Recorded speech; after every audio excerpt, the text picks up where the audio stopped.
வாழ்க வையகம், வாழ்க வையகம், வாழ்க வளமுடன். குரு வாழ்க, குருவே துணை. அருள்நிதி பேராசிரியர் அன்பழகன் திருவண்ணாமலை. அனைத்து அன்புள்ளங்களுக்கும் வாழ்க வளமுடன்.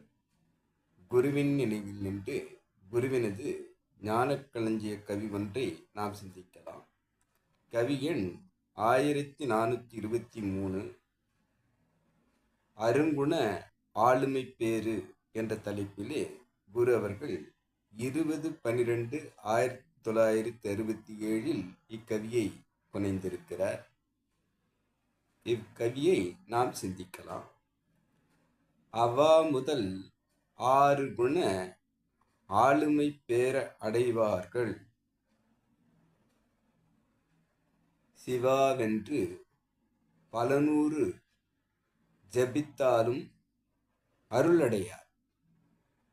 அவா முதல் 6 குண ஆளுமை பேர் அடைந்தோர்கள், சிவாவென்று அக்கணமே சேர்ந்திருப்பார் தெய்வமுடு. வாழ்க வளமுடன்.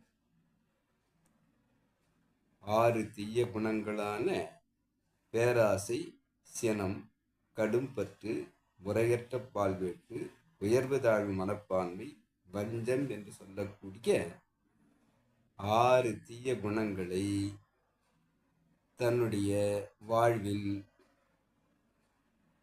ஏற்படுத்தி கொண்டு அந்த சிக்கலிலேயே இருப்பவர்கள் ஆளுமை பேறு அடைவது என்பது அவர்களால் முடியாத ஒன்று. அவர்கள் அந்த ஆளுமை பேரை அடைய முடியவில்லை. அவ்வாறு இருக்கக்கூடிய மக்கள் சிவாவென்று இறைவனை நோக்கி பல நூறு ஜபித்தாலும், இறைவனை நோக்கி பல நூறாக அவர்கள் தபம் ஜபம் எது செய்தாலும் அவர்கள் இந்த 6 தீய குணத்தை வெல்லவில்லை என்று சொன்னால், ஜபித்தாலும் அருளடையார், இறைவனுடைய அருள் அவர்களுக்கு கிடைக்காது என்பதை கூறுகிறார். அவா முதல் பேராசை, சினம், கடும்பற்று, முறையற்ற பால்வேற்று, உயர்வு தாழ்வு மனப்பான்மை, வஞ்சம் என்று சொல்லக்கூடிய இவைகளை ஆளுமை பேறு என்று சொல்லக்கூடிய நற்குணங்களாக மாற்றினார். பேராசையை நிறைமனமாக, சினத்தை பொறுமையாக, கடும்பற்றை ஈகையாக, உயர்வு தாழ்வு மனப்பான்மையை சமநோக்காக, முறையற்ற பால்வேட்டை கற்பு நெறியாக, வஞ்சத்தை மன்னிப்பாக, இவ்வாறு நற்குணங்களாக மாற்றினார். அவ்வாறு மாற்றியவர்கள் ஆளுமை பேறு என்று சொல்லக்கூடிய